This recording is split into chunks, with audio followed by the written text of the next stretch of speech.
Hello friends, today we are in the second lecture of response spectrum and response history analysis. In the previous lecture what we have done is started with an introduction and seen the formulation of the whole. Today what we are going to do is take a numerical based on response spectrum method. So this is the data. We are given 3 stochastic model. The assumption is that zone factor is 3, so Z is 0.16. Importance factor taken is 1. Response reduction factor is 5 and damping is given as 2%. The frame is lying on the soft strata. The question is to find lateral forces on frame and use SRSS method to obtain final lateral forces. Now corresponding to what is SRSS and CQC method we'll discuss as we reach there. Primarily this is your modal combination methods. The thing is to find the lateral forces using response spectrum method. So as you can see here, the data for masses and stiffness are given 1000 kN per meter, 800 and 800 corresponding to K1, K2 and K3. Similar M1, M2 and M3 are given as 100 tons, 90 tons and 90 tons again. Now this is known mass matrix can be written in this form. So for the given values, your mass matrix becomes M1 is 100, M2 is 90 tons and M3 is 90 again. Similarly for stiffness matrix, K1 plus K2, the addition becomes 1800 minus K2, that is minus 800. K2 plus K3 is 1600. This is minus K3 and K3, which is 800. Now the first step is to find the eigenvalues and eigenvectors. To do so, we already know it is K minus M omega n square is equal to 0. Using this eigen analysis, what you are going to obtain is omega n and the phi matrix. Simply at present, we can use MATLAB and find in the form of EIG K, N. So from this omega n, what you obtain is 1.397, that is in the first mode. For the second mode, my natural frequency is 3.764 and the third one is 5.342 radian per second. For this, I can also obtain natural time period, that is Tn. Corresponding to the first mode, Tn1 is 2 pi by omega n1, which I get as 4.49 second. Tn2, that is 2 pi upon omega n2, I get that as 1.67 second. And for the third mode, Tn3 is 1.176 second. So for mode shape 1, if I find out eigenvalues, the values come out to be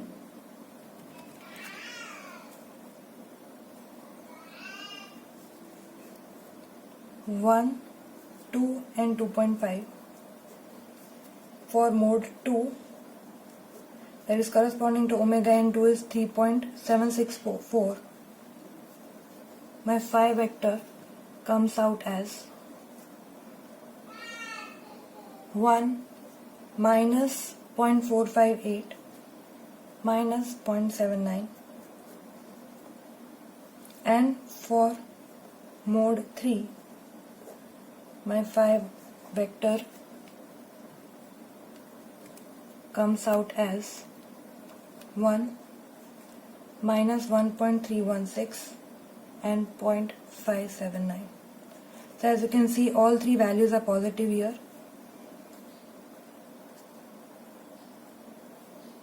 1 is positive. This first value is for the first floor. This is positive, rest two are negative. Similarly here, the first value is positive, second one on the second floor is negative, third is positive again. So this is your mode shape 3.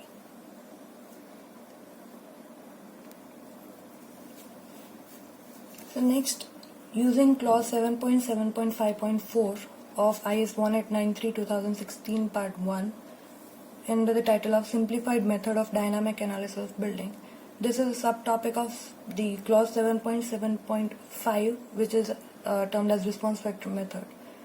Within this particular stipulated heading, the process given is, first is to find out modal mass.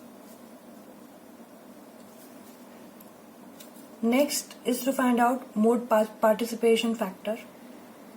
Third step is to find design lateral force at each floor and in each mode. Using the lateral forces, we can use modal combination and then find out the net lateral forces on the stick model. We'll start with the first step, that is calculation of modal mass. The equation for this is sigma I equal to 1 to n Wi phi I k the whole square upon g times sigma I equal to 1 to n Wi phi I k square, where Wi is nothing but the seismic weight of ith floor. Phi ik is mode shape coefficient at ith floor in mode k.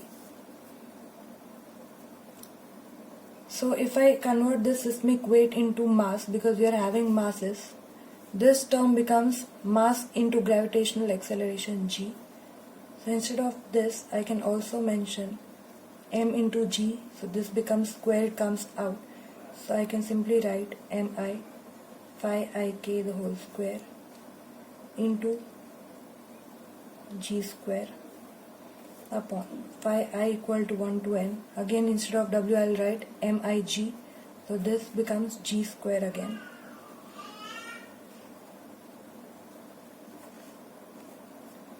So for mode 1,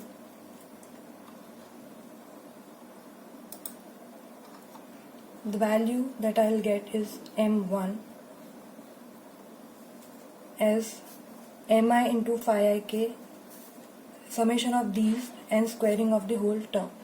So mi is 100 on the first floor, phi ik is for the first mode on the first floor at present, which is given as 1, plus the mass of second floor is 90, phi ik, that is at second floor due to mode 1 is 2, plus n3 is 90, again phi ik for the third floor corresponding to mode 1 is 2.5 upon mi phi ik square, so it is 100 into 1 square plus 90 into 2 square plus 90 into 2.5 square. This ratio comes out as 249.4 tons. So similar to this, we'll get M2 and M3 as 28.08 ton and 3.96 ton.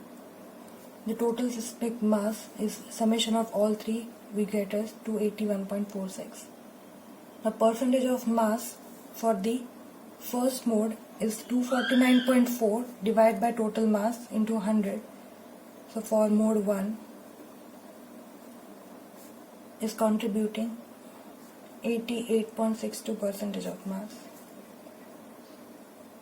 Mode 2 is 9.97% and mode 3 is 1.41%. So what does this mean is percentage of mass which participates in the first mode is 88.62%. Step 2 after modal mass is modal participation factor.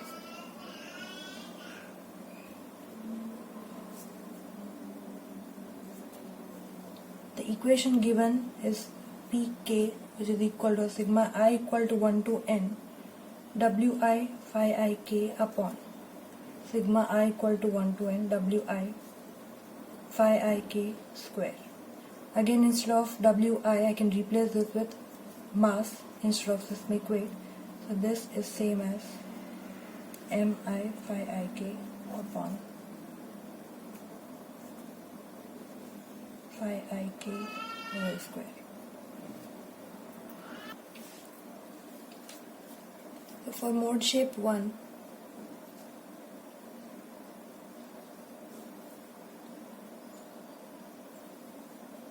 P1 can be written as Mi phi I k, that is say first floor mass into 1, that is 511, plus 90 is mass of floor 2 into 521, that is at floor 2 due to mode 1 is 2, plus 90 into 2.5, that is 531, upon 100 into 1 square plus 90 into 2 square plus 90 into 2.5 square. This value comes out to be 0.4938. Now for mode shape 1 itself, what we require is to find the design lateral force, that is step C. This particular value is given as AK into phi IK PK into WI. This will give QIK. Now AK is nothing but design horizontal acceleration, which can be obtained from clause 6.4.2. Phi IK is at floor I due to mode K. PK is just as we obtained, that is modal participation factor, and Wi is a seismic weight. So for Q11, that is at floor 1 due to mode shape 1, the value is A1 phi I11 P1 W1. So we require to find out the horizontal acceleration. To do so, we know the value is Z by 2 into I by R into SA by G. So in order to find SA by G, you require time period. So for that, T1 is already known as 4.49 seconds. Now given it is soft strata, SA by G value is 0.42.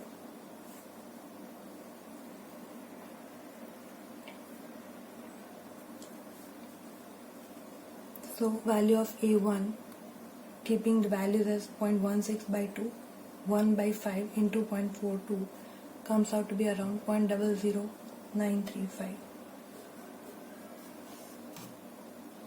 So Q11 will be given as 0.00935 into 511, that is 1, into PK, that you just obtained as 0.4938, and WI, that is mass of 100 ton into 10, we are taking GS 10.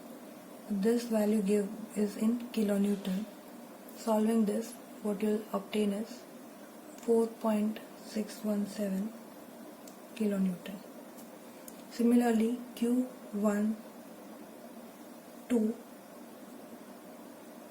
that is 2, 1, that is at flow 2 due to first mode itself, will have A1 0.00935 into 521, which is 2 into P1.4938 into 90 into 10. The value comes out to be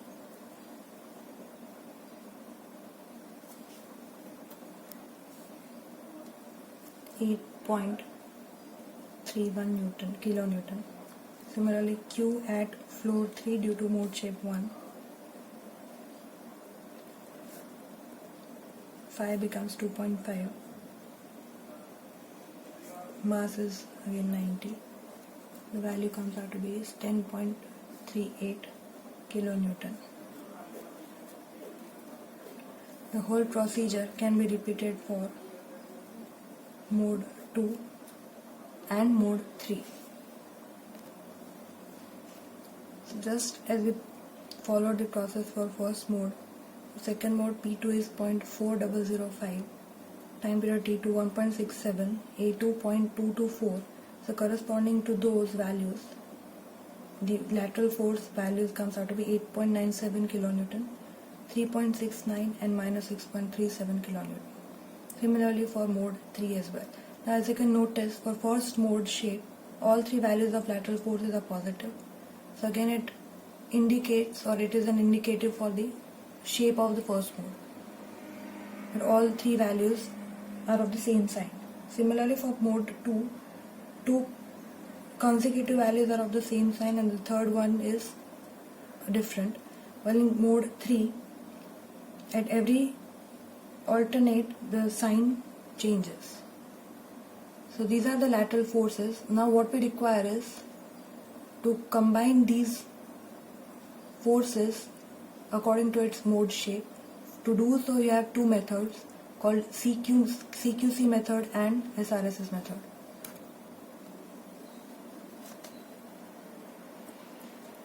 Now as we say, CQC method, that is complete quadratic combination, is generally used when the mode shapes are closely spaced.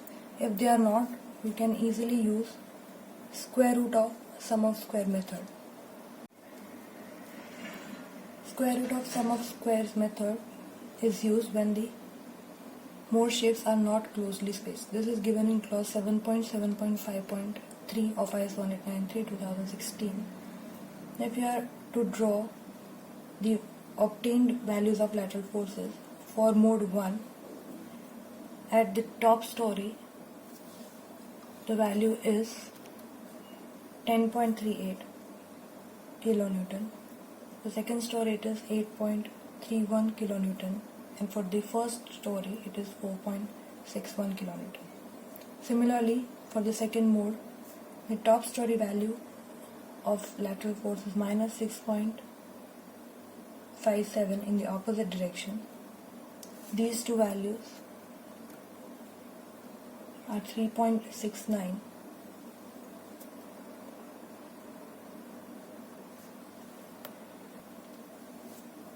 and the first story it is 8.97. Similarly, for mode 3 the values are 1.95, then in the opposite direction the value is 4.43 and this is 3.74. So using SRSS method, what you do is square these three terms, add them up and do a square root of the same. The value obtained on the top story is 12.33.